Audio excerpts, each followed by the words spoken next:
In America, we love products. We're lured by the clever advertisements, and we're suckers for product packaging. The vibrant colors and sexy shapes. And nothing is more important than the smell.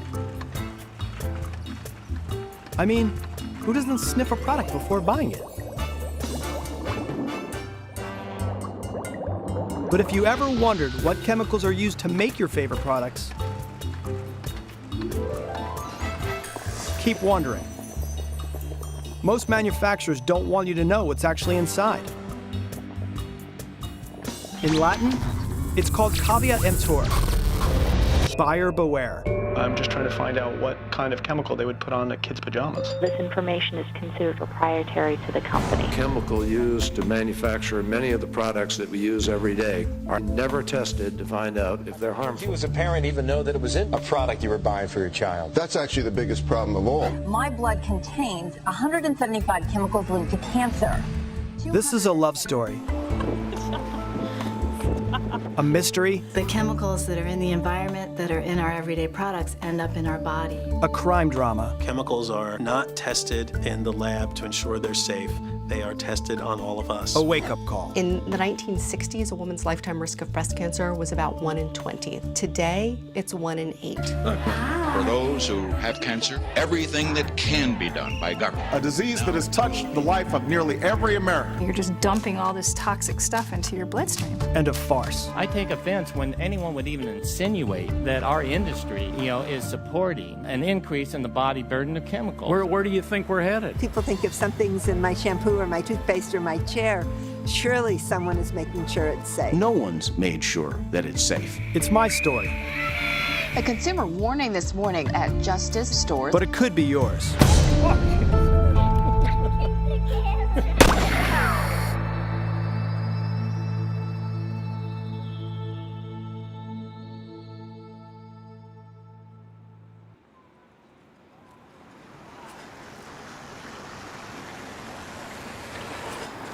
Now, this is no toilet, but there's a lot more tree here.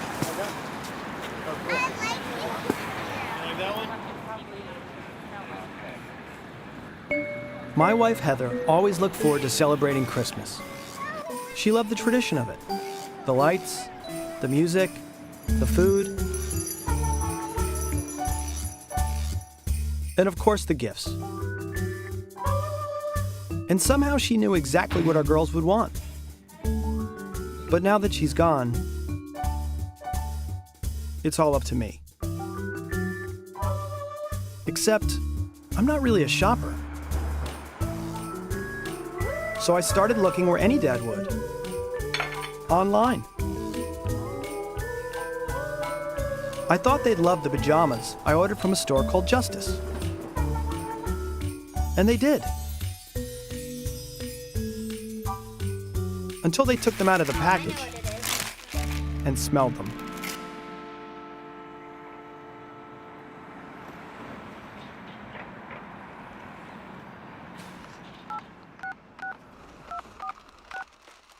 Hi, you've reached the home office of Justice. God, this thing stinks. We bring the hottest fashions to life for tween girls like me. Thank you for calling Justice. This is Devin. How may I help you? Hi. For Christmas, my daughter received a pair of pajamas. And when she opened up the package, we were overwhelmed by the synthetic odor. I checked the website. It doesn't appear that it has this fragrance, and I wasn't quite sure what it was. This is not something that I would be able to handle. Okay.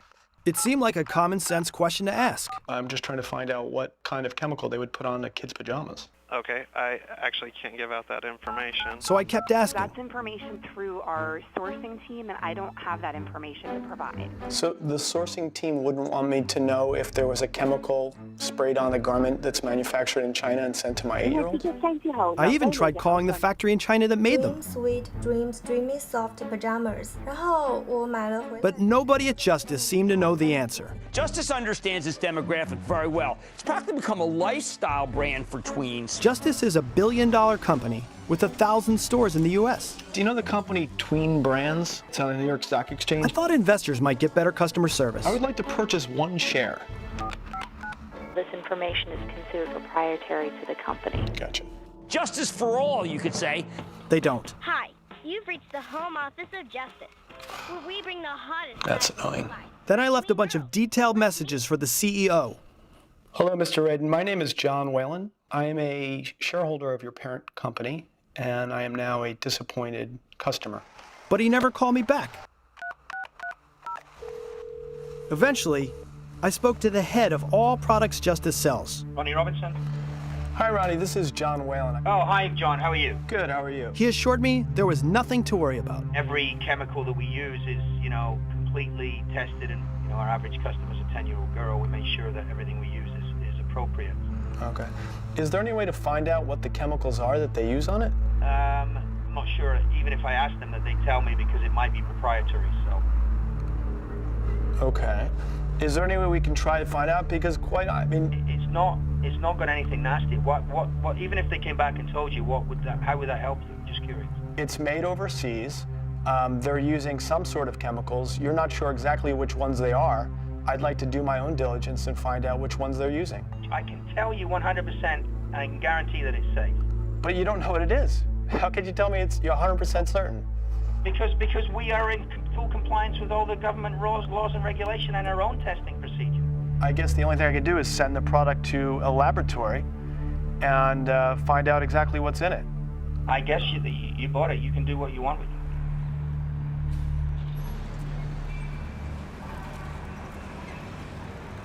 You want apple or pear in your lunch? Sophie? As the girls and I settled down into our New Year routine, I missed my wife, Heather.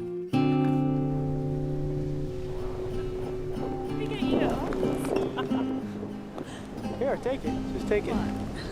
It's on. It's recording. I remember coming home late one night. She was 8 months pregnant, and I heard a strange noise coming from the bathroom. I found her reading the label on every tube and bottle, and then tossing most of the products right in the garbage.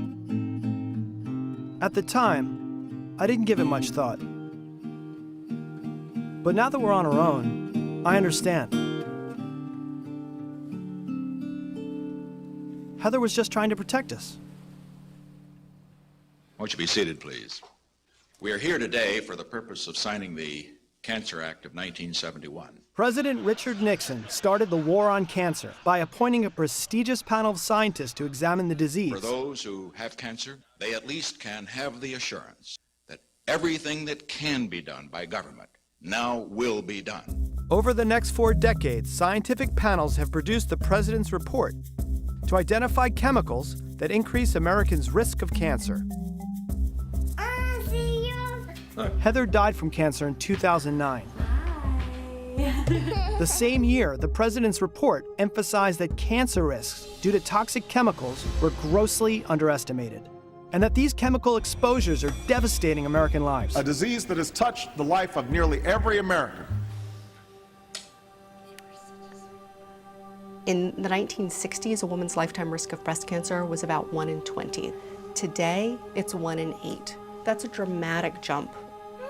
So when you're talking about environmental causes of breast cancer, we're talking about a lifetime of exposures, not just, as young women, as, pubescent girls, as school-age girls, as toddlers and infants, even in utero. All those chemical exposures affect our lifetime health outcomes, including breast cancer.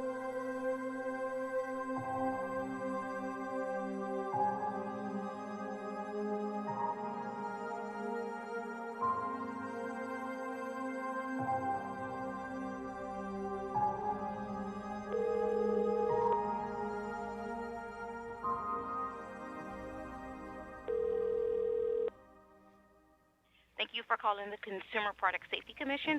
So I'm wondering, now you guys would regulate children's pajamas? Yes. Okay. So do you have a list of chemicals that a manufacturer would not be allowed to put into a children's pajama or clothing?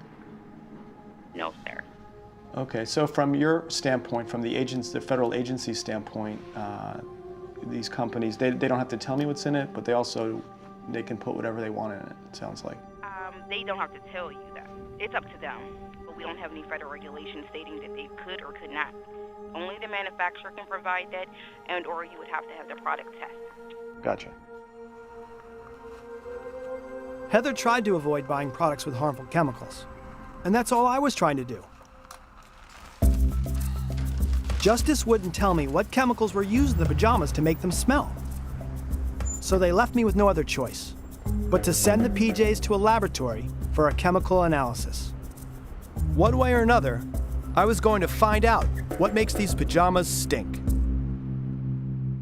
Scent is way more powerful than people in our society understand as a signal to us as consumers, and we are often manipulated by those signals.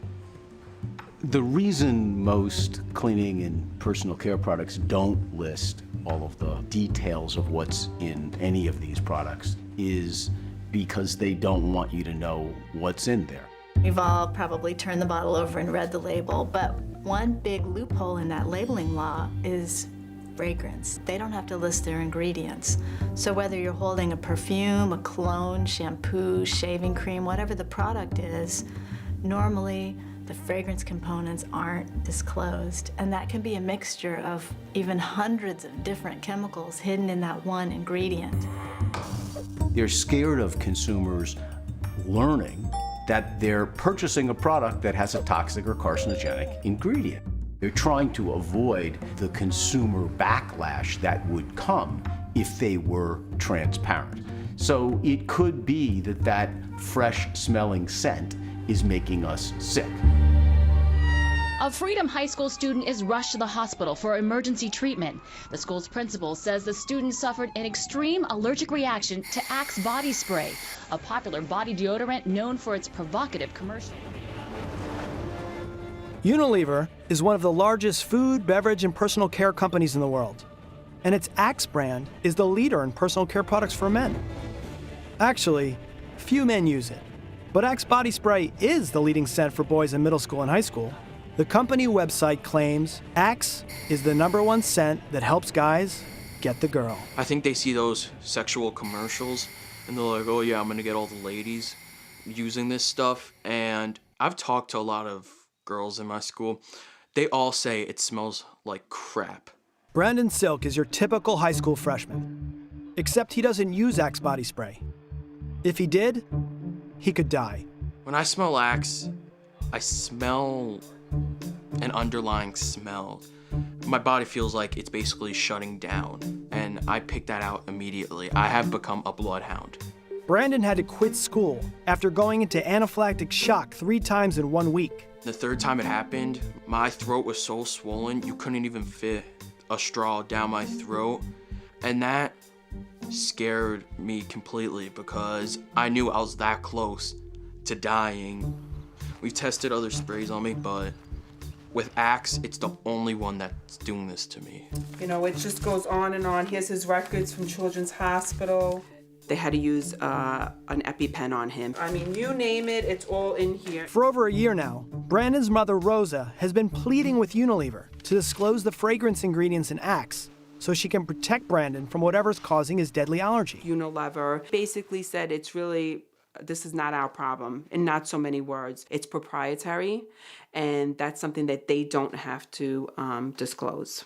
Now, Brandon's doctor wants to do another test to try and isolate his allergy, but that could send Brandon back to the emergency room. I don't want to have to get rushed back to the hospital again. I know. It gets worse every time. I know, but you've been away from it for a little bit now. Let this sink in because I don't know what to do. You know, what ingredient is in Axe? Well, I don't know what type of proprietary information could be more important than the well-being of a child. I really don't know. But I think if they wanted to really help, I think all the information would have been disclosed. I mean, we're still back at square one and there's still no answer. So I feel your frustration. Can we get off this topic, please? Okay. I'm sweating and I don't want to... All right, give me a hug. Give me a hug. Because Unilever won't disclose the ingredients in Axe, the Silk family can't avoid buying products that may contain the same chemicals causing Brandon's allergy. I'm already smelling things. Yeah, what do you smell? I'm smelling that, and I'm smelling that. Alexandra Zissou helps people transition to a healthier lifestyle. This is a fragrance disaster. This gives me hives. Reach under your kitchen sink and take your cleaner or your soap out. Ooh, Mr. Clean, original fresh scent. You may see the word fragrance, so you think that the ingredient is listed. Ooh, appleberry twist scent. But as it turns out, fragrance is made up of a bunch of different chemicals that are alarming.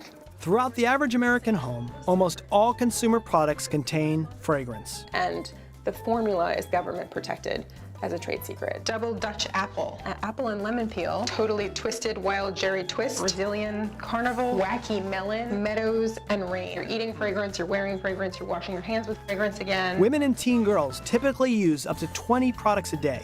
Men and boys, Jay, wow. about half that. Oh, that's the girl from the Jersey Shore. And hidden ingredients in these products have been linked to a variety of adverse health issues. Oh my God. You're blowing your nose with fragrance. From asthma and obesity to infertility and cancer. I would just have a giant garbage pail and I would just take all this shit out of here. The sooner you get rid of this in your life, the better.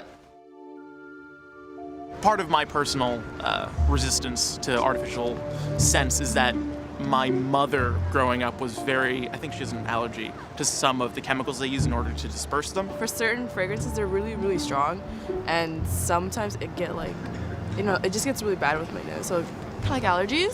Why do I wear cologne? Well, besides the fact that, it's just got these enormous strengths in attracting women. What do you think about guys who wear cologne? It's kind of like actually an indicator that someone's trying too hard. Right. But yeah. It's like a second agenda? Yeah, it's like I spray this on myself and therefore I must get laid. Any idea what's inside fragrance? Alcohol, special formulas that are created by people in laboratories. Right. I don't know.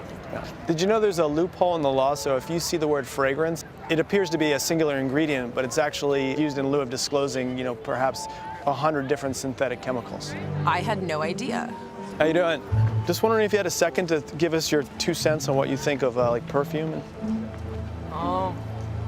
Like a real perfume or the perfume of Jesus?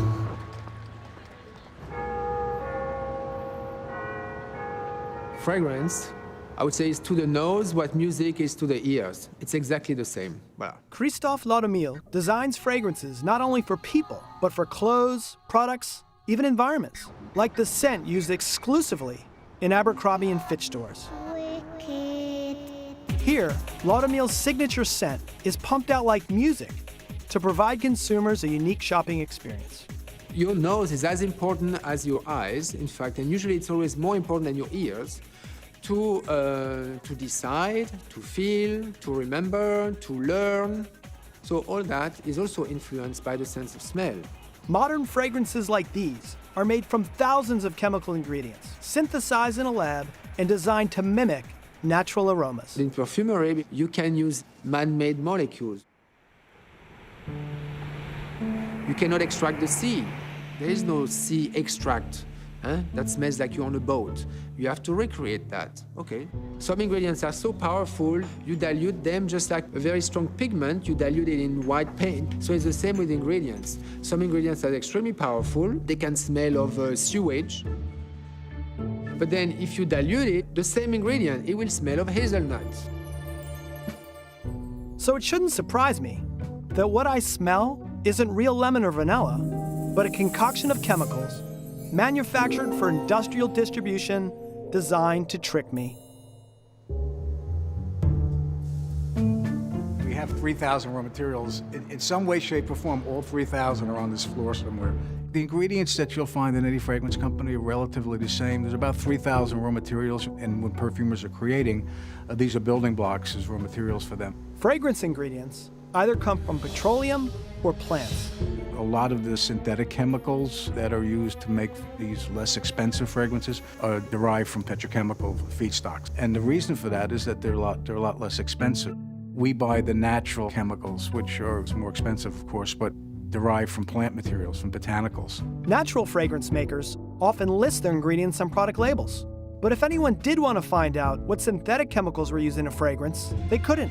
Companies can claim those ingredients as a trade secret. So the sense of smell is very, very secret because the industry kept it as a black box, but also because it's very, very complex to study. people are not educated to read formulas, and there is no intellectual property coverage or protection. Most fragrance companies couldn't patent their formulas, so they were recipes. There was a formula vault, looks like a bank vault.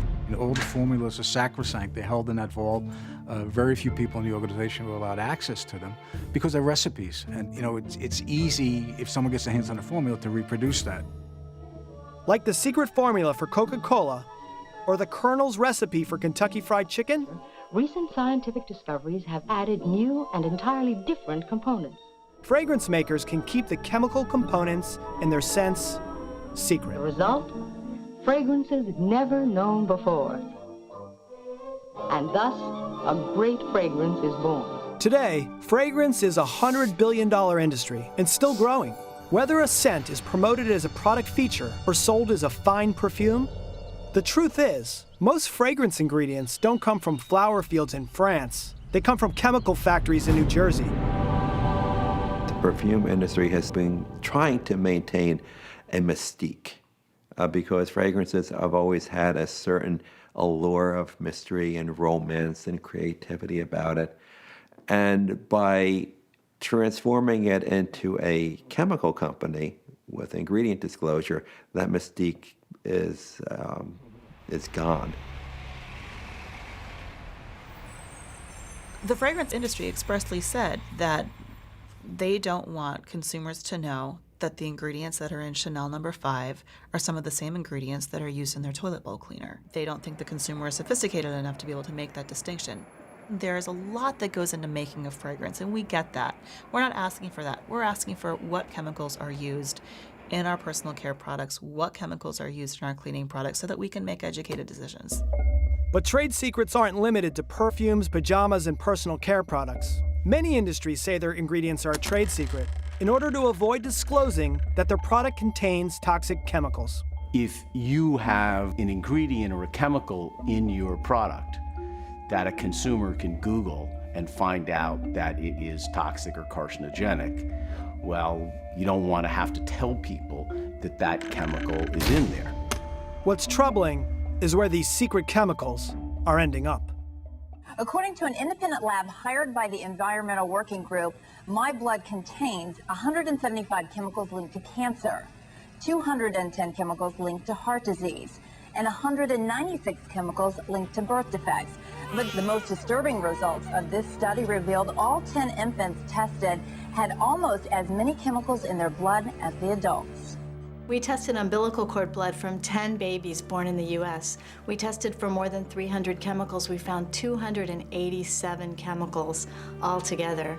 Everything from consumer product ingredients like Teflon and Scotchgard to flame retardants and fragrances to waste that comes from burning gasoline and garbage. The chemicals that are in the environment that are in our everyday products end up in our body. These chemicals get into the mother's body, slip across the placenta, and contaminate babies even before the moment of birth. And the fact is, each one of us, each of our children is born pre-polluted with hundreds of different chemicals from our everyday lives, from our everyday products. Of the over 80,000 chemicals circulating in commerce today, of high concern is a family of commonly used chemicals called phthalates.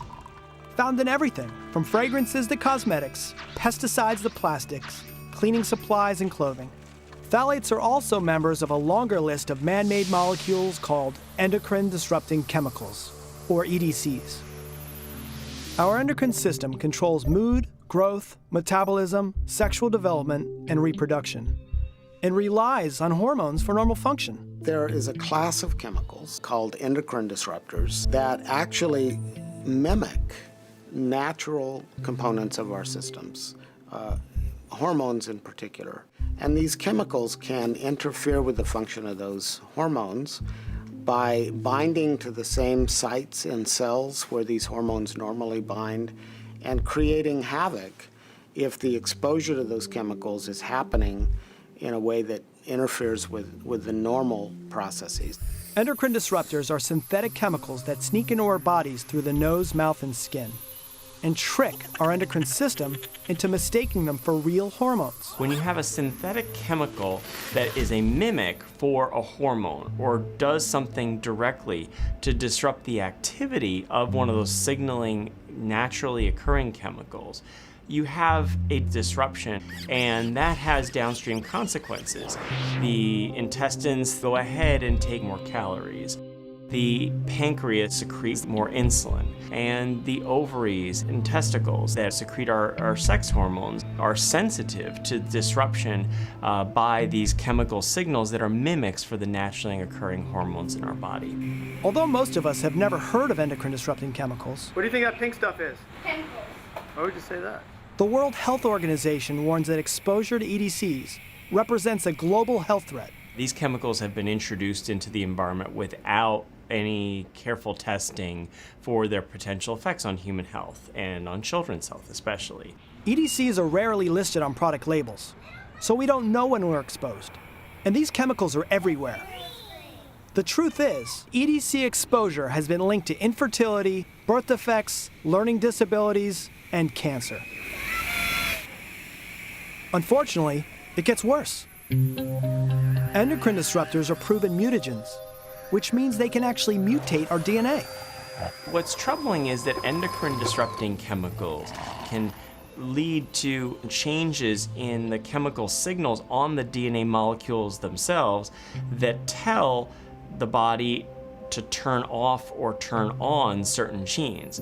So a child born to a mother that had an endocrine disrupting chemical exposure can have health consequences that have nothing to do with the child's exposure, but relate directly to an endocrine disrupting chemical exposure in the mother.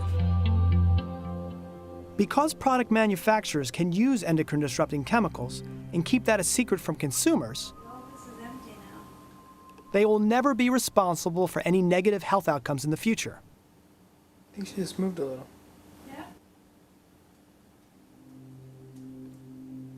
We are quietly becoming genetically modified by toxic chemicals.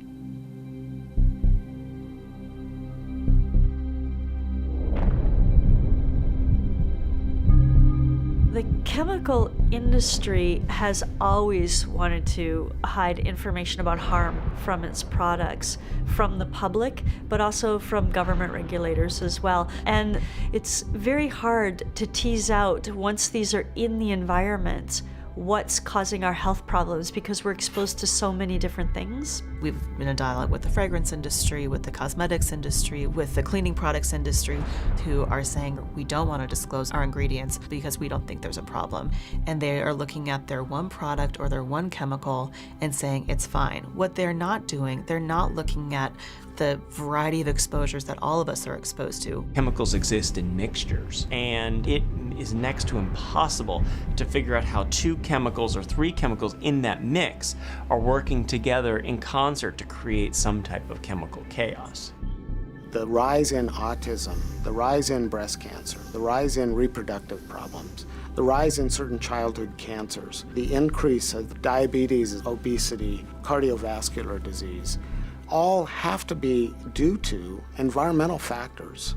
And if you map the increase of those diseases against the increased use and exposure to toxic chemicals, there's a pretty good match there.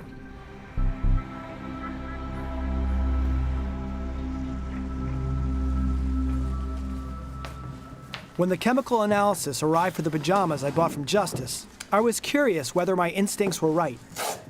Could there be toxic chemicals hidden inside? I called the chemist to decipher the report for me. We looked at things that the EPA considers to be potentially problematic compounds. Okay.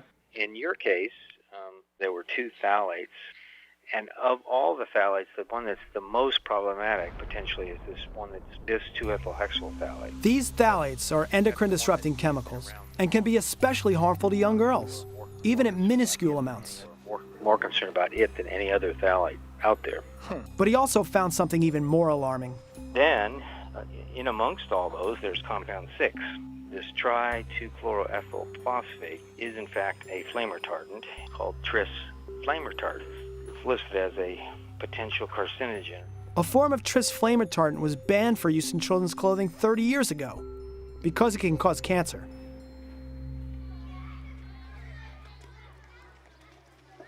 In America, foods, drugs, and pesticides are regulated. You may say they're not well enough regulated, but you really have to provide information because those are the things that go into our mouths.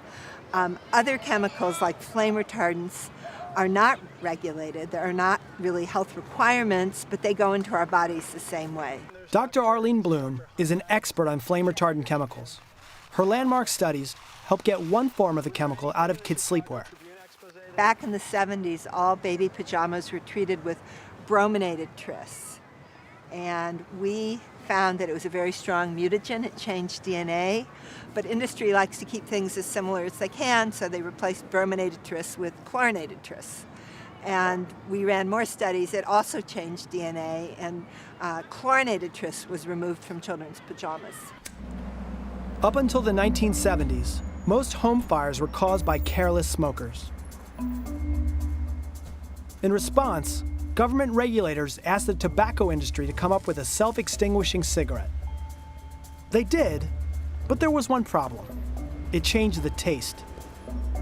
So Big Tobacco went to Big Chemical with a big idea. Why not change the couch and the mattress instead? And the flame retardant industry was born. Manufacturers infused these chemicals in everything, from furniture to electronics and children's products, including pajamas. The truth is, 7 billion tons of flame retardants saturate the industrialized world every year. On average, the typical home is doused with 4 pounds of this stuff. And today, kids have 5 times more of it in their bodies than their moms. You know, I've heard statements, if even one life is saved, it's worth putting these chemicals in their products. There's a mountain of science showing harm. On the other hand, when you talk to government regulators, they don't know this. Since the president's recent report on carcinogens warned us about the link between chemical exposures and cancer, consumers are faced with a dilemma. On the one hand, the government urges us to avoid chemicals that cause cancer and birth defects. But at the same time, corporations can put products on the shelf that contain these harmful chemicals, and they don't have to tell us. And what we don't know can hurt us.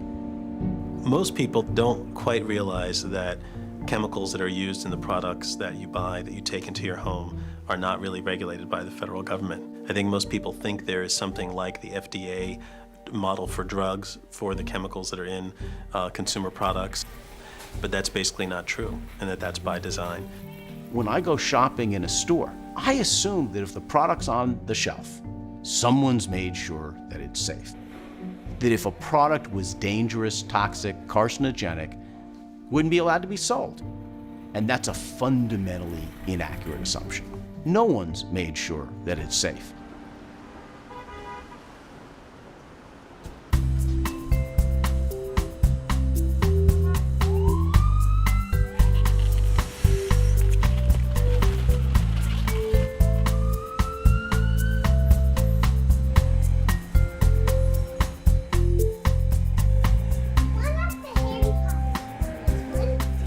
We've been fooled into thinking that all the products in our homes are safe.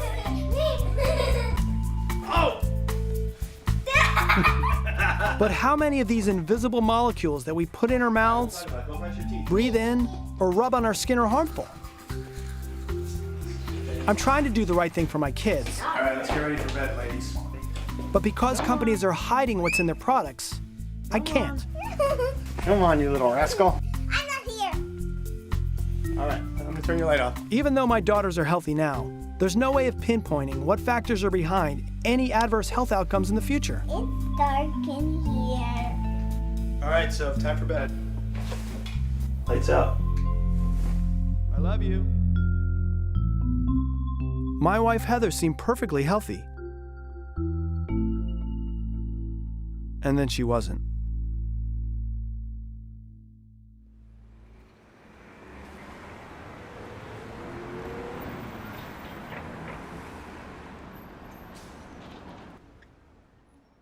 After Heather died, the girls and I loaded up the van and hit the open road.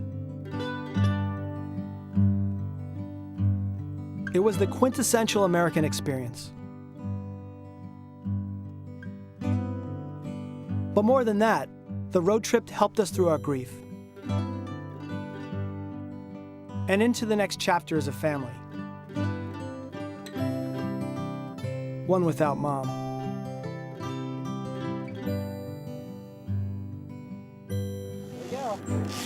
Woo! All right. You might make it. Hey, good throw. It was in Minnesota, visiting the Mall of the Americas, that we discovered Justice, the store. And the girls loved it. I wonder what would have happened if I had picked up a product at Justice and saw a label that disclosed all the chemicals contained inside. Just lead in here. I wouldn't have bought it. Would you? Maybe. But at the very least, we would have had the choice. The current system right now, chemicals are not tested in the lab to ensure they're safe. They are tested on all of us. That we are all exposed to mixtures of chemicals, some of which are known to be toxic, some of which have just not been evaluated for their health and safety. It's not okay to expose people to toxic chemicals and ask questions later. Now I know they are testing their products on us. But we aren't volunteers. We are guinea pigs. Yes, we are guinea pigs, and we pay a very high price for being guinea pigs, but the retailer isn't responsible, the business that makes the product isn't responsible. It's you, the consumer, that have to take responsibility for your own health. Clothing for 1,000. Brothers is the brother store of this clothing store for tween girls, whose name means equitableness. Aren. What is Justice? Justice, yes. A consumer warning this morning about some children's jewelry. About 137,000 pieces have been recalled for high levels of the toxic metal cadmium. The jewelry is sold at Justice stores. It involves 19 different... I've been trying to get a hold of Michael Radin, the CEO of Justice, since Christmas. I have a log of every phone call and message. I even FedExed him a letter that ask why he sells products that contain carcinogens and hormone-disrupting chemicals to tween girls. He never responded to me. When I found out that Michael Radin would be in New York to host the Justice shareholder meeting, I couldn't resist. After all, I owned exactly one share. Good morning, Jon Whelan, Net Return Investments. My investment thesis for Asana was very simple. I brought my two daughters into a Justice store, and within 30 seconds, I dropped about $300. Thank you. Can we get you to commit to take all the toxic chemicals out of kids' products? We don't really believe we have any. Well, you have cadmium. You paid a fine for that. We don't have any cadmium beyond. Ours are the highest standards in the industry. Okay. Well, you have phthalates. You have antimony. You have trischloroethyl, which was banned in the 70s. To be honest, I'm not a chemist. When I bought one pair of pajamas, your company wouldn't tell me what was in them, so I had to send it to a lab because you're not very transparent. And what did they find but a chemical that was banned in the 70s? Mm-hmm. I don't think that we, on all the products we sell, actually do a chemical analysis of every single one of them. Don't you think you should? No, I don't. You're selling to a 7-year-old girl. What if you're putting hormone? I can't solve your issue at the moment. If you could solve it because you could do the right thing and you could disclose all the ingredients that are in the product. We think we're doing the right thing. But you're not disclosing all the chemicals. And who is? It's not just corporations that don't want us to know what chemicals are hidden in our products. Thank you for joining us during our beauty report here at HSN. I'm so glad you're tuning in, especially if you're a woman. This is a very, very important segment that we want to share with you. Ambassador Nancy G. Brinker is joining us. She is the founder and CEO of the Susan G. Komen Foundation. And you are Susan's sister. Right.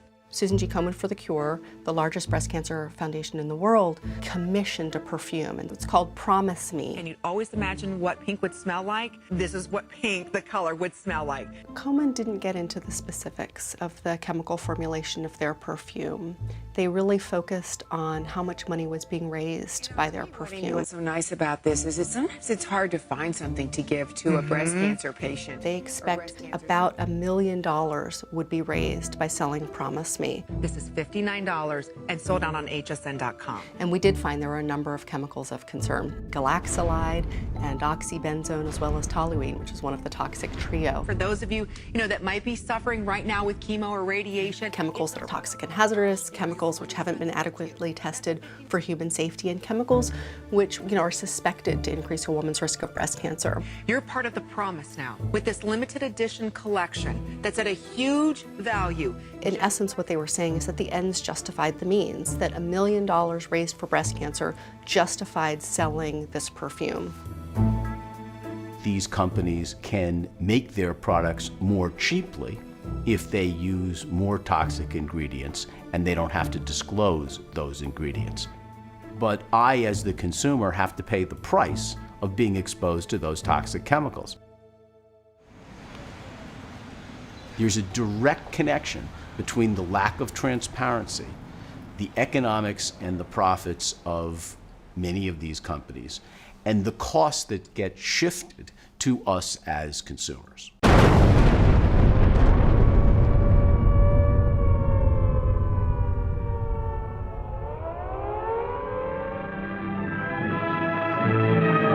The chemical industry is a growing one, growing by leaps and bounds.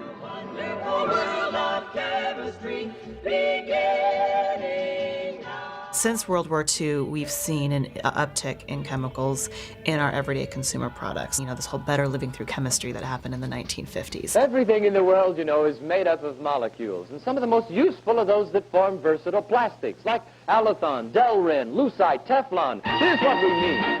Oh my. Molecules. There are plastics in your toaster, in the blender and the clock. But what happened is these chemicals were coming on the market and they were not regulated at all. On the door and in the lock. Through better living through chemistry, the benefits are largely ease of living. But the debate here is about untoward health consequences of uncontrolled exposure to chemicals that were never really regulated, I think, properly in the first place. The chemical industry was largely self-regulating until the 1960s, when Rachel Carson's landmark book, Silent Spring, alerted the public to the growing danger of toxic substances. And the modern environmental movement was born. The Environmental Protection Agency, number one interest besides... Among students? Yes. Under pressure from growing environmental groups, President Richard M. Nixon established the Environmental Protection Agency. And reining in chemical manufacturers was a top priority. We often do not discover how harmful a compound can be until it has become a commonplace item in our everyday life. EPA leaders like Russell E. Train sought fair but firm toxic chemical regulation. And again, we find ourselves engaged in an extremely difficult and drawn-out struggle to protect the public from a hazard to which it has already been exposed, while at the same time trying to avoid putting people out of work or out of business. The result was sweeping legislation intended to protect people from exposure to toxic chemicals. President Ford has signed into law the Toxic Substances Control Act, long sought by environmentalists, giving the Environmental Protection Agency the central authority to have chemicals tested before they're put on the marketplace. In theory, TSCA was a hard-won victory for American consumers. In reality, the chemical industry was the real winner. The Toxic Substances Control Act is the law that was supposed to regulate chemicals, but TSCA really never got off the ground. And TSCA grandfathered in a set of chemicals that it made it very hard to regulate. So that means at least it's legal to use in this country over 80,000 chemicals. How do you begin to sift through those to identify the ones that are problematic and restrict them?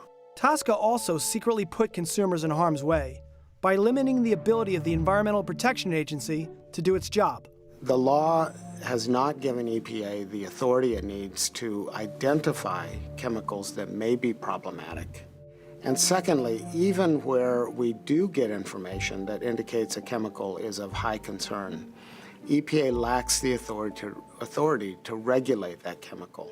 To make matters worse, TSCA offers the chemical industry and product manufacturers that use the chemicals another important perk: secrecy. One of the major problems with the current system is the secrecy about chemicals. So it's not just that they're not being regulated, but in many cases, their identity, the identity of the chemical is secret. And that's not very usable information for most people. Who is that? Yeah, this is how I can see you. And mirror. Although Heather was diligent about reading labels as a precaution to protect our girls, Americans can't avoid chemicals that aren't listed on the label. The truth is, the EPA estimates that there are 17,000 secret chemicals in commerce today, and this secrecy is taking its toll. I think the book is the Berenstain Bears called the Trouble with Secrets. What's the opposite of secrets? Not secrets. And what's a word that means not secrets? Truth. That's right. So which would you rather have? Someone tell the truth or tell the secrets? Truth. Truth. Me too.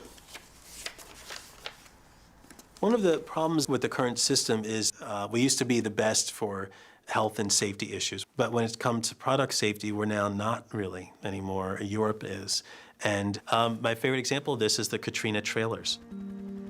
After Katrina, you had all these people housed in these trailers that FEMA bought, and the trailers had plywood and pressboard that was made in China, and it off-gassed formaldehyde at levels that were very dangerous. This Chinese factory made one set of wood that was low formaldehyde for the European market, and actually for Chinese markets, because the Chinese regulations were tougher than ours, and they made the dirtier one for the American market. And this is leading to this perverse scenario where we're beginning to exhibit the signs of the third world country, where we're the dumping ground for the products that the rest of the world is increasingly saying, actually, we don't want those. The European Union banned 1,100 carcinogens and reproductive toxins from their products. They've taken a much more progressive stance on chemical regulation in the EU than we have in this country. We have U.S. companies that provide disclosure in Europe or safer formulas in Europe, but continue to not provide disclosure and provide less safe formulas in the U.S. They're going to have to sell that product somewhere, so they're going to start to sell that here. So we're going to be the chemical dumping ground. Made in America should be a positive thing and not a warning label. The chemical used to manufacture many of the products that we use every day, cosmetics, personal care, cleaning agents, are actually never tested to find out if they're harmful. Isn't that correct?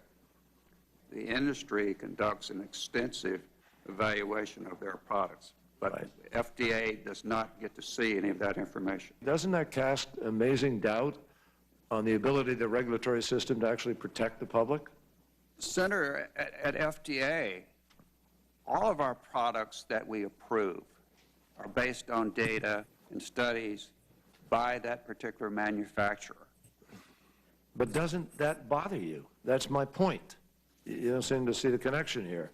Senator, as studies become available to us, we at FDA apply Studies from whom become available? Whoever. If they've been No, the only studies you're getting right now, have you asked for studies from independent sources? We don't normally ask for independence. Then you don't protect the American people if you don't ask for them, if you don't look beyond what's handed to you. So it's not a safety system. It's a marketing system that's in place to try to assure the American public that everything's handled and you don't have to worry about this, so we can keep doing business as usual.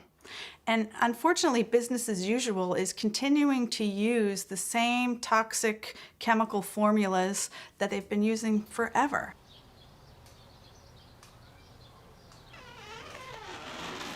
Brandon, you gotta get up for school. It's gonna be a great day. Even though his allergy to Axe body spray has fundamentally changed his life, Voice message received. Brandon Silk is determined to go back to school. This is Mr. Laporta, principal of Freedom High School. We welcome back to school Brandon Silk. As you may remember, Brandon has an extreme and life-threatening allergy to Axe body spray.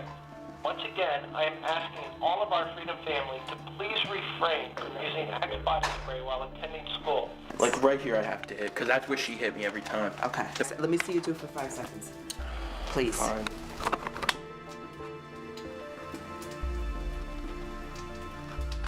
Okay, where's that one going? This is going to the nurse. Okay, I'm ready.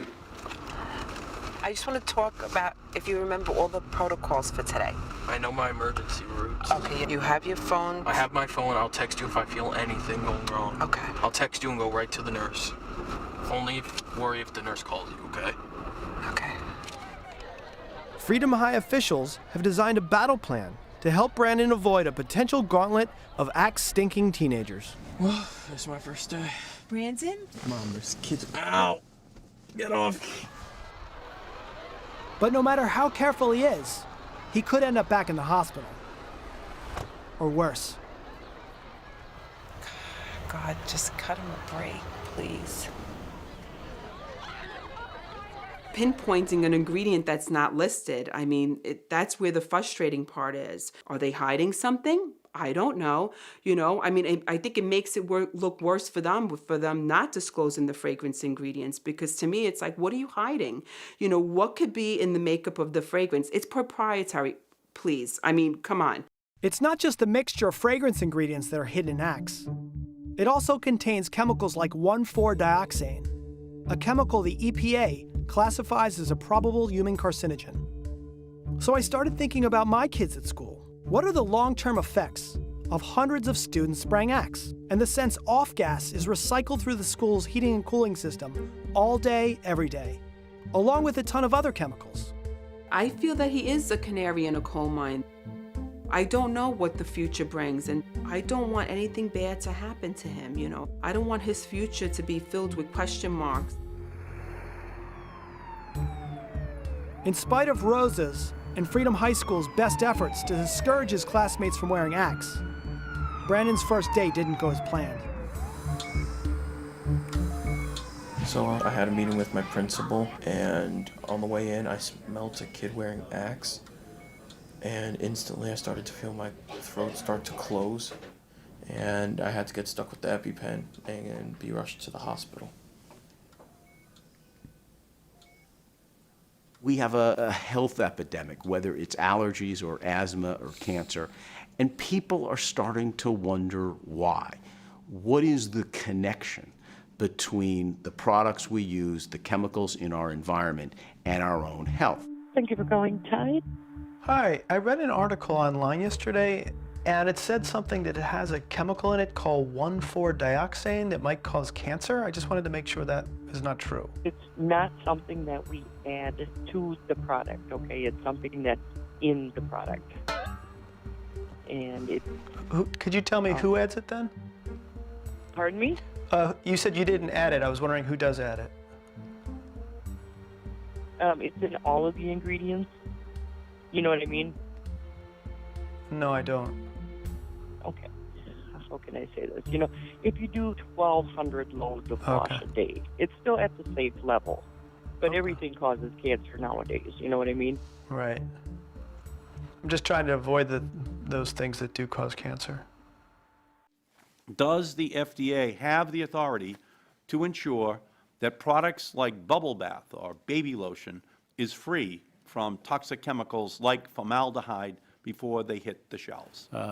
There is no pre-market approval requirement. If the FDA believed that the level of formaldehyde was harmful, could it require a recall of that product from market shelves? It could not under current law.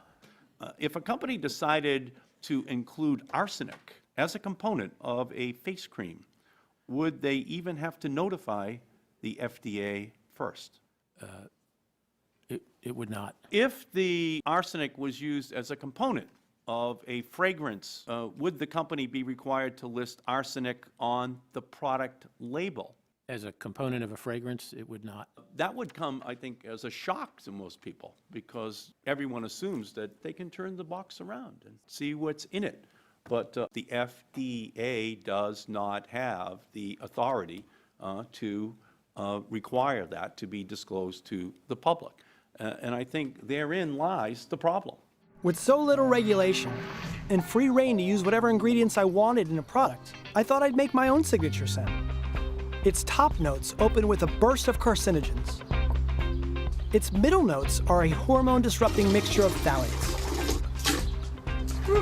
But my secret sauce really makes this scent pop. It's perfectly legal to use all these ingredients, and consumers will never know. They'll just see the word fragrance on the label. The FDA guidelines haven't changed since they were enacted in 1938. In fact, the FDA only recommends that manufacturers fill out a voluntary application to register the scent with the agency. Listing fragrance ingredients is also optional. But the truth is, few, if any, manufacturers volunteer this information. Because if anything bad happened to someone using a product, the consumer would have to prove that that product was the culprit. Until then, we manufacturers are all innocent until proven guilty.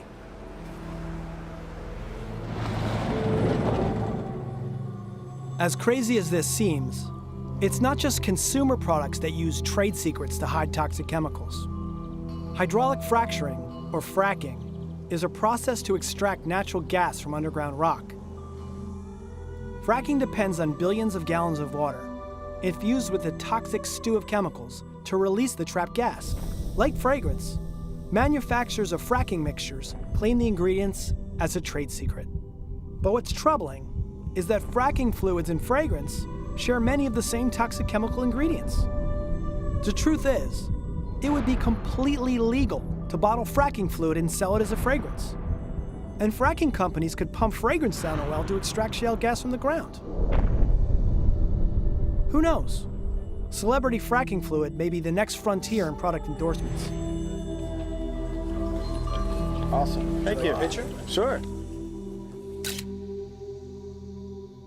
The chemical industry has gotten away with producing billions of tons of chemicals without doing safety studies, putting them out into the environment, putting them into products that are all around our homes.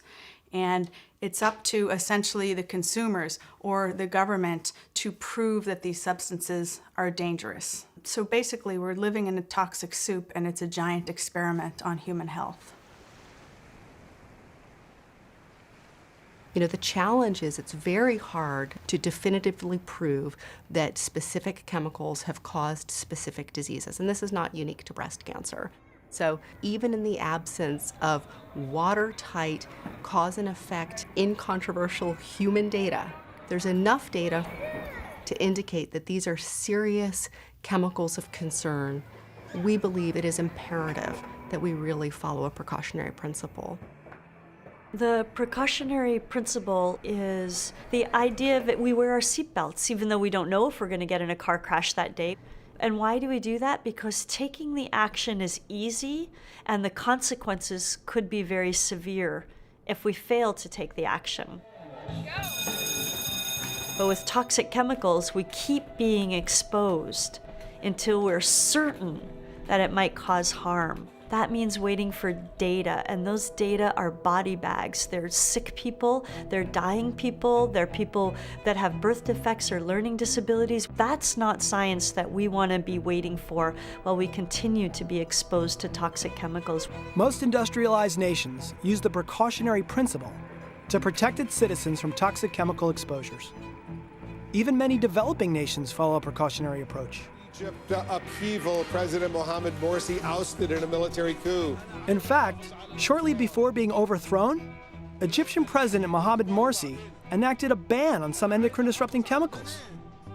But here in the United States, our federal system takes a different approach to chemical regulation. Members of the Senate reject the precautionary principle.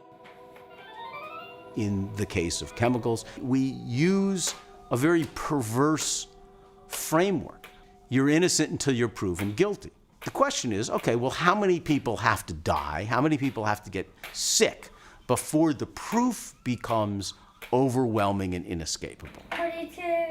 And what we need is a preventative approach. You have to prove the product's safe. You have to prove the chemical's safe. And until that's proven, it shouldn't be allowed in a store. It shouldn't be allowed in a product. But we don't have that framework, and that's the framework we need.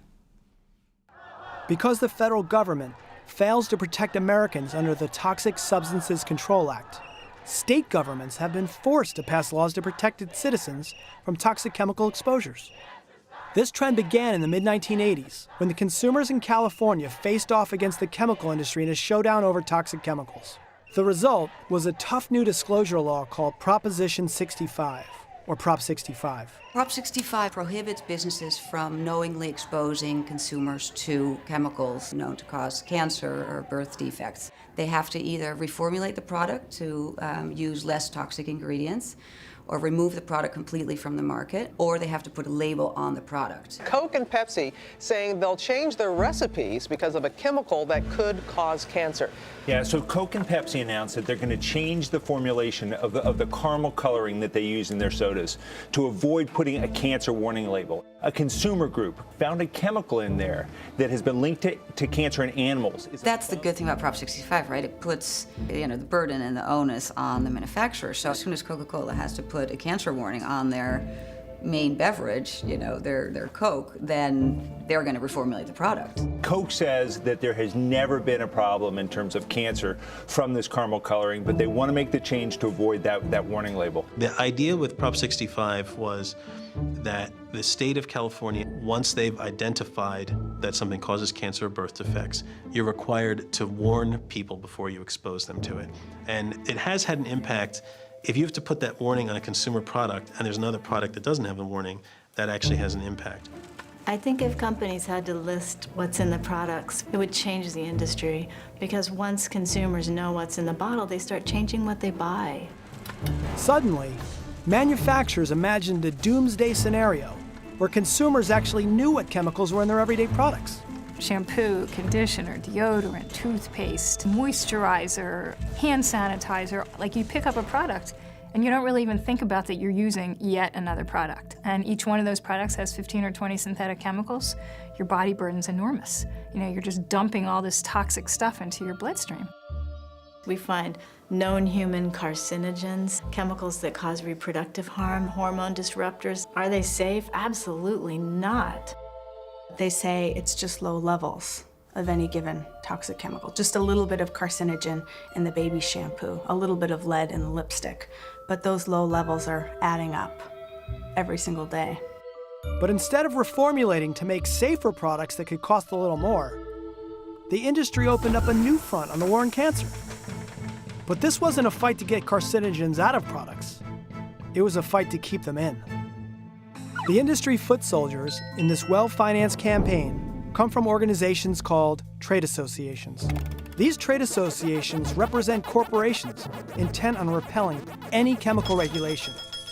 The biggest problem with Washington is just the special interest money that corrupts the process. And it's most embodied in the American Chemistry Council, the trade association, which almost acts like a political party, a fierce little, a communist cell or something. The American Chemistry Council, or ACC, is one of the most powerful trade associations anywhere. The ACC spends hundreds of millions of dollars to influence public opinion, fund political campaigns, and underwrite aggressive lobbying efforts, all to avoid regulation that would impact the profits of the largest chemical companies in the world. These companies, have it down. They're going to do whatever it takes to feed their bottom line.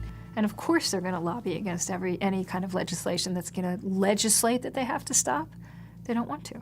The trade organization has become the representative to say things that the companies, I don't think, would dare to say, because a lot of times it's untrue, and it misrepresents the harms of chemicals, and it hides important information from government regulators as well as the public about how to protect themselves from these chemicals.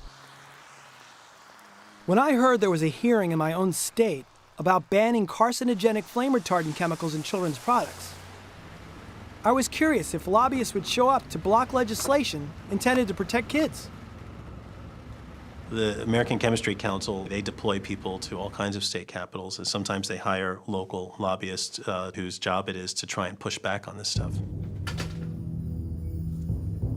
They are in every state house, in every hall of Congress we go to. They are there. They have a lot of money. They're pouring a lot of this money into making sure that they are never regulated. And when we do pass laws, they are there the next year trying to get that law off the books. Testifying on behalf of consumers were world-renowned scientists, pediatricians, even firefighters. And then there was Steve Rosario, a lobbyist from the American Chemistry Council. What type of evidence would be compelling enough to the American Chemistry Council to prohibit the use of a particular chemical? Not being technical, I can't answer that question, but again... Don't be technical. If there are peer-reviewed scientific studies, if there's testimony from the medical community and others saying this stuff is toxic, it's hazardous, especially to kids, is that a reasonable standard? If the information is sufficient to show actual causal harm, we believe that whenever you ban a chemical or product, that is a very drastic proposal. Why is that drastic?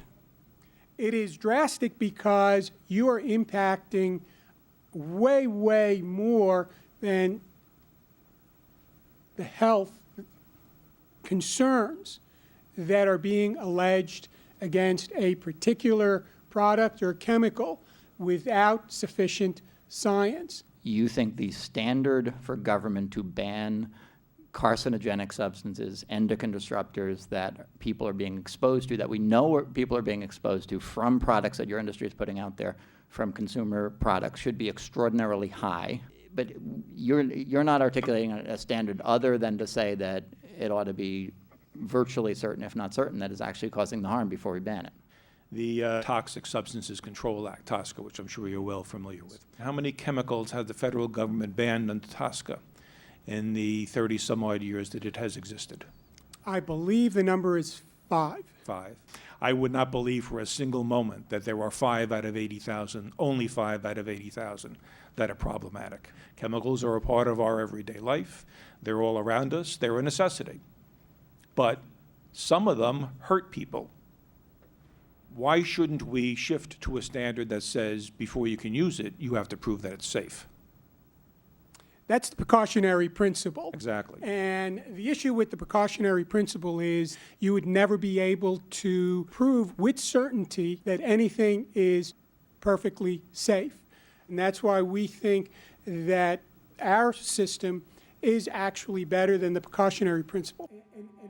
Lobbyists like Steve Rosario are paid to influence the political process. So it shouldn't surprise me that when he's not trying to keep harmful chemicals in kids' products, he's also running for political office.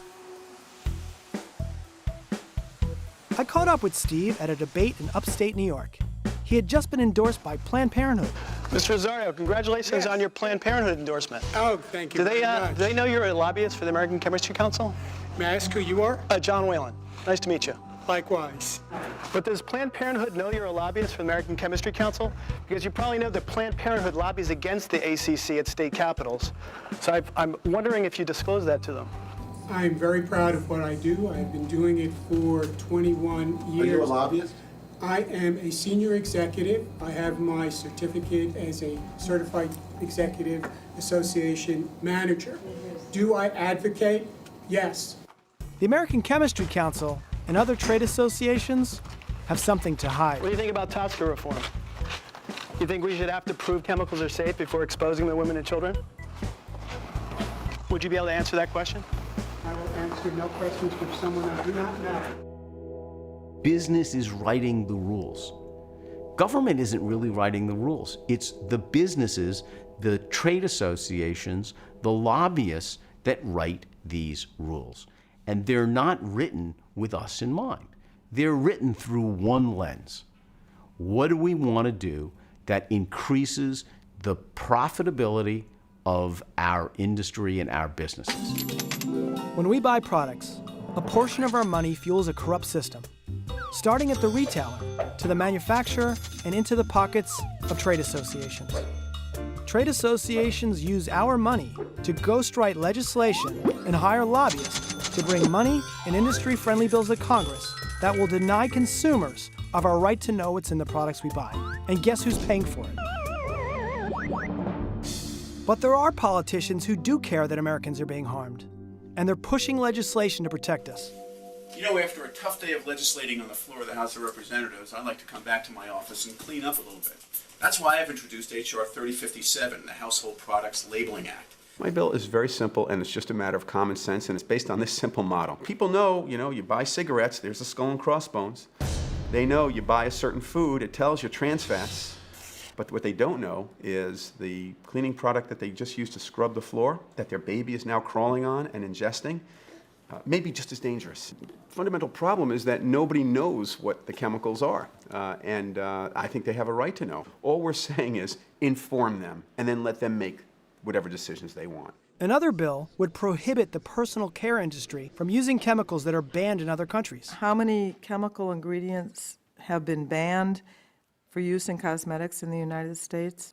I think the number is about a dozen. Actually, I believe it's 10. And how many chemical ingredients have been banned for use in cosmetics in the European Union? I don't know. That's over 1,200. The Safe Cosmetics Act would require that ingredients that are found to be carcinogenic or interfere with development or cause reproductive harm would be phased out of products, that there be a list of ingredients, including the components of what are called fragrances. But no matter how reasonable the regulation or balance the bill, representatives like Leonard Lance from New Jersey must make sure they never make it into law. These products are among the safest regulated by the FDA, and the agency has strong authority to regulate cosmetics. For over a decade, Leonard Lance has championed the cause of the chemical industry out of necessity. We're off to find the elusive Congressman Leonard Lance of New Jersey. Within the boundaries of Lance's home turf are the headquarters of chemical giant BASF, Johnson & Johnson, Procter & Gamble, Unilever, L'Oreal, Revlon, and it's home to some of the largest fragrance and flavor companies in the world. In the case of cosmetics, Lance introduced opposing legislation. There's some speculation that the Personal Care Product Council, the trade association, wrote the bill, and Mr. Lance is simply the face of it. Lance's bill doesn't prohibit carcinogens and EDCs. It prohibits states from passing laws that would protect consumers using a legal concept called preemption. The Lance bill would preempt any state regulation, which I think is a very bad idea, particularly given the fact that states like California have much stronger protections for consumers, and to preclude legislation that may be passed in the future from going into effect. That's its idea, really. Simply put, a weak federal law would replace strong state laws. Congressman Lance, why did you introduce the Cosmetic Safety Amendments Act? I think it would be really a very dangerous piece of legislation that would leave consumers very vulnerable. Good morning, Congressman Lance. Wonder if you have time to talk about the Cosmetic Safety Act? The Cosmetic Safety Act? Yes. Yes, certainly, yeah. Well, I just want to know why you introduced the bill. Because I want to make sure that we have appropriate regulation. Do you think that consumers have a right to know if there's a carcinogen in a personal care product? Yes, I do. But under your bill, they would be able to put ingredients in there and not have to disclose they're in there. I want to make sure that everything is appropriately identified, and I want to work with all of those who are interested in this issue. What about the fragrance loophole that allowed people to put styrene or formaldehyde and not have to disclose that? I'm certainly willing to discuss ways to make sure that your views are concerned. Okay. Thank you. Thank you. And what is your name? My name is Jon Whelan. Where are you from, John? New York. Do you think that companies should have to prove ingredients are safe before they expose them to women and children? I certainly think that we should have a regime that protects the American people. Would you be able to answer that question? I want to make sure the public is completely protected. What was your inspiration to author the Cosmetic Safety Amendment Act? I want to work with all of those involved to make sure that the American people are completely protected. Okay. Thank you. Thank you for your time.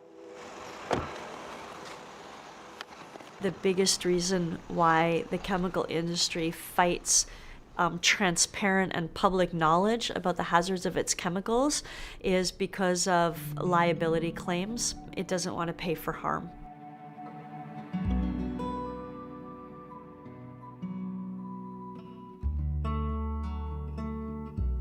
I think of my life with Heather all the time.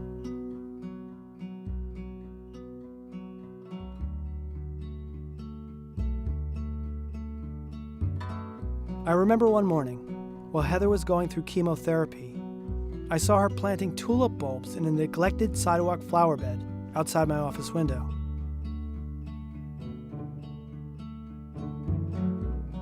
That's what she always did.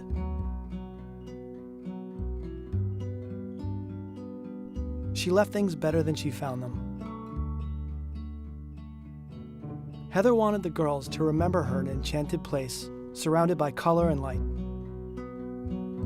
So we transformed an empty studio apartment into her pink and periwinkle sanctuary, full of life, love, and hope. But we didn't get to enjoy it long enough.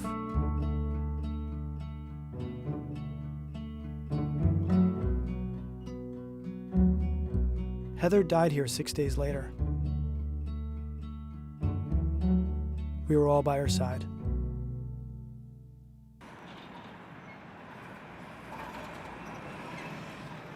The chemical industry told us that lead was safe, asbestos was safe, tobacco was safe, and now it's telling us that the chemicals in our everyday products are safe. But if these chemicals are safe, then why is industry so afraid of disclosing them? We have in America just a broken system. And I think that it will have long-term negative consequences for us as a nation. I think that the lack of regulation, the lack of responsibility, will make us a less competitive and successful country.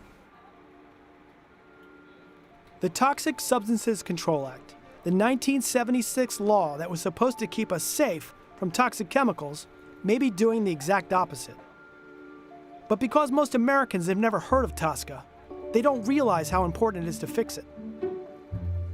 More and more, there's peer-reviewed articles in mainstream publications linking chemicals that are common in the economy, in your home, with health effects, health problems that are also increasing in the population. That's the major theme. Now, public health officials have brought the fight to reform TSCA to Washington. Chemicals are contributing to the burden of disease in this country, the diseases that affect millions of American families, and TSCA reform is fundamentally a solemn exercise in trying to make progress in preventing that. EPA cannot tell us with any accuracy how many chemicals are actually in commerce today, and chemicals that we were told we would never be exposed to are now routinely being found in the dust in our homes, in our environment, and even in the bodies of people living in the most remote parts of the globe. Do you agree that chemical manufacturers should have to prove through unbiased studies that their products are safe for pregnant women, for infants, and for children before they can sell those chemicals in the U.S.? If someone can't answer that question with an affirmative response, then they are putting the special interests before the health of the people. But consumers are no match for the American Chemistry Council's secret weapon. If you think that this is somehow going to create jobs in the United States, I beg you to come and visit the industry and understand how it works. Congressman Cal Dooley, a 7-term representative from California, proved himself a reliable soldier for industry. Well, thank you, Simon, and I'm once again trying to do the right thing. Marshaling bills that benefited companies like Monsanto, Conagra, and the meat industry. Genetically enhanced products are, in fact, been determined to be safe. And being industry-friendly in Congress really paid off for Cal. I really have the honor of representing over 350 food, beverage, and consumer products companies. First, as the CEO of the Grocery Manufacturers Association, Congressman Cal became Calorie Cal, and his salary was supersized. Then Calorie Cal got promoted. I'm Cal Dooley. I'm president and CEO of the American Chemistry Council. Calorie Cal was now Chemical Cal. We have a chlorine tree here. Chlorine's in this water. Chlorine's in the varnish that's on your desk. Chlorine's in the semiconductors that are in your phone. And because every product is chemicals, Cal doesn't just lobby for the trillion-dollar chemical industry. He indirectly lobbies for every industry, even fracking. We use natural gas as a feedstock. It's kind of like what flour is to a bakery. And so the chemical industry takes natural gas and it makes plastics, composites, it makes food packaging materials, it makes textiles. It goes into literally thousands of different products. When I was a kid, my father told me that people have 2 jobs. The first job is the one they tell their family about at the dinner table. And the second job is the one they actually do during the day. They want to be seen as being progressive and being concerned for safety, but really they are fighting independent scientific reviews of these chemicals. They are against the recommendations of the National Academy of Sciences, and they fight anything that would ever lead to regulating a chemical as they push even rollbacks of the few existing things that are being done that could ever lead to regulating a chemical. There's just a hypocrisy machine that they've really put in place.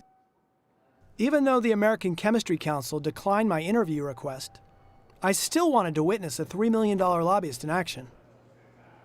Are you advocating for our body burden of chemicals to go up over time? That's just a yes or no question, Cal, and then you... Well, it's a no. But it is, I'll be honest, I take offense when anyone would even insinuate that our industry, is supporting an increase in the body burden of chemicals over a period of time. Well, that's where we're headed right now. Where do you think we're headed? And that's what we are advocating for the modernization of TSCA. You say in your statement that the current law needs to be reformed. Mm-hmm. If the industry truly believes that, then you need to come forward with what you believe is necessary. This bill, with this safety standard, is a prescription to deny the U.S. manufacturers' ability to be at the forefront of innovation and creating jobs. And in terms of the safety standard that you have proposed here that we objected to, we have an alternative. As I listened to Cal's political doublespeak, I couldn't help thinking about my wife, our kids, and the 350 million Americans who are exposed to toxic chemicals every day. If your objective is to defeat legislation, if that's your objective, then I understand what you're doing. But if your objective is to get legislation enacted, I don't understand what you're doing. But it's the fundamental disagreement on the direction to go. My father also told me that when dealing with bullies, go after the biggest one. I couldn't resist. Hey, Cal, how you doing? Jon Whelan, nice to meet you. Hey, do you think that Americans should know if there's a carcinogen or endocrine-disrupting chemical in their products? Yeah, absolutely. And that's where we have our regulatory agencies and EPA and FDA that are working with all stakeholders to get that type of information. So you think it should be disclosed on the label, carcinogens and endocrine disruptors? We think that every consumer product should comply with regulations that are created by EPA. But under current law, FDA. that's not part of the regulations. Do you think they should disclose a carcinogen or endocrine disruptor on the label? We have EPA and FDA, industry, as well as consumers should rely on those regulatory agencies to make those determinations. Right. And what's the appropriate information that should be disclosed. Right. What do you think some of the main benefits for consumers of undisclosed carcinogens and endocrine-disrupting chemicals? Well, it's not, the issue is complex. It's got to be dealt with on a science basis. If a product doesn't have an exposure of any type of chemical that might pose a health concern, which is being determined by FDA and EPA, then it shouldn't be required to be labeled, which is what Congress and policymakers have determined. Don't you think that a parent has a right to know if there's a carcinogen in a product they're buying for a baby? The hearing that we're having today is basically trying to modernize and reform the law so the regulatory agencies are doing a better job. But that doesn't force the disclosure of carcinogens. People might want to know if there's a carcinogen in a product they're buying. And that's where Congress has that authority. What do you think personally? Do you think would you want to know if there's a carcinogen in a product you're buying? We want to have the appropriate information that is disclosed that pose unreasonable risks to health and human health and the environment. I like to separate the safety and the transparency issue. People have a right to know if your risk can be subjective, but whether you're transparent, that's binary. You're either disclosing it or you're not. Why wouldn't you want people to know there's a carcinogen in the product they're buying? I think that we have to place a great deal of confidence with our regulatory agencies, be they Food and Drug Administration. But how can we trust them if they don't even have the information? The FDA is not legally obligated to ask a company it regulates for a list of chemicals in their own products. FDA has information on every chemical that is in a consumer product. No, they don't. Sure they do. They do not. What about the fragrance loophole? No, I don't represent them. Well, they say it's a trade secret, so they don't have to disclose carcinogens and EDCs. No, but even on a trade secret, they have the information. Well, can we have a sit-down meeting and talk about the disclosure issue? Yeah, well, if you can work with my staff. Sure, great. Thanks, Cal. You bet. Industry wants to have it both ways. They don't want to prove chemicals are safe, and they don't want to disclose their ingredients. If they did, then consumers would see through the pretty packaging and learn the ugly truth about what's inside.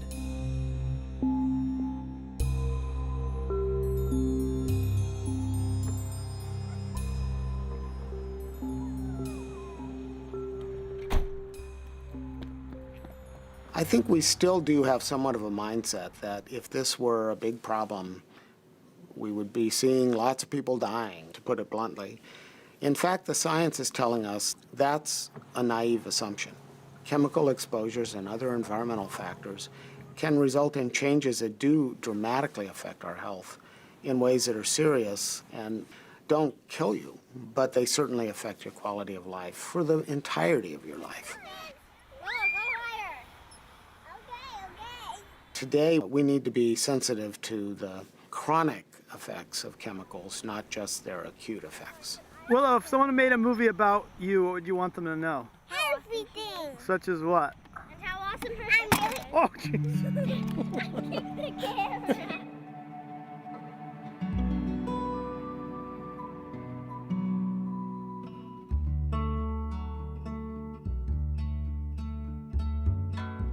We will never know exactly what caused Heather's breast cancer. And maybe it doesn't matter.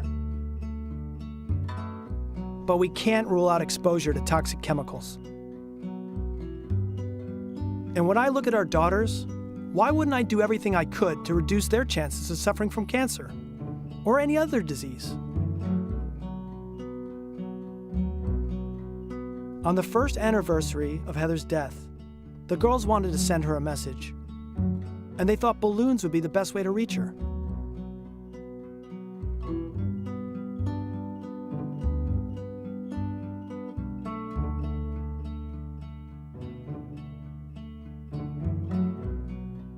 Today, even though Heather's gone, the flowers she planted always come back.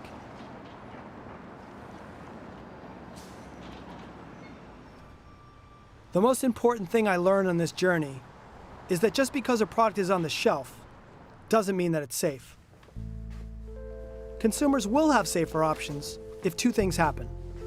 One, companies disclose all ingredients in their products. And two, Congress fixes the Toxic Substances Control Act so regulators can get the chemicals of greatest concern off the market. But as long as the chemical industry resists calls to prove chemicals are safe, Americans' body burden of chemicals will escalate. We must act now. Our system to regulate chemicals stinks. We know that chemicals are contributing to the cancer incidence in this country, to the incidence of learning disabilities, to the incidence of infertility. And if you could restrict the chemicals that contribute to it, you're taking a hunk out of the suffering of chronic disease in this country. You're taking some amount of it down, and that's a worthy goal. If we actively screened these chemicals for their potential health effects, we could do so much right away. We're talking probably about 1% to 2% of all chemicals in wide commerce that are of greatest concern. I think for some families, the wake-up point is when someone becomes sick. And it's why it really takes a holistic approach where we're making different personal choices, companies are doing a better job, and we're getting better policies in place. It's just amazing how much difference we can make by not taking this stuff in our own homes. And it's great common sense to exercise precaution. I mean, how can you not? Once you learn this, you can't unlearn it. I believe this is a fight that we're going to win. It's the direction that many companies are already going. I think to get people to wake up is getting out as much information as we can. And as long as we can hit critical mass, then change happens.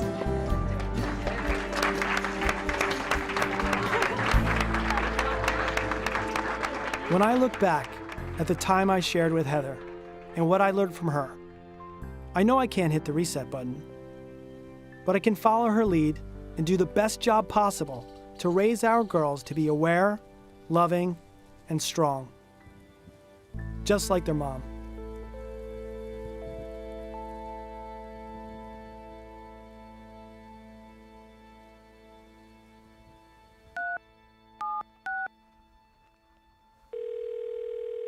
Thank you for calling aeropostal.com. How may I help you today? I have a product question. Okay. I'm looking at the kids' polka dot fleece sleep pants. I was wondering if you use flame retardant chemicals on them, and if you do, which ones? Okay, all I'm seeing here is relaxed fit, flame resistant. It doesn't say anything about any type of chemicals. Does that answer your question? Not really. I don't think that's something someone would normally put on their website. Is there any other way I could find it out? Well, let me see here. Can you hold, please, while I try to find out that information? Sure. And now I'm on hold.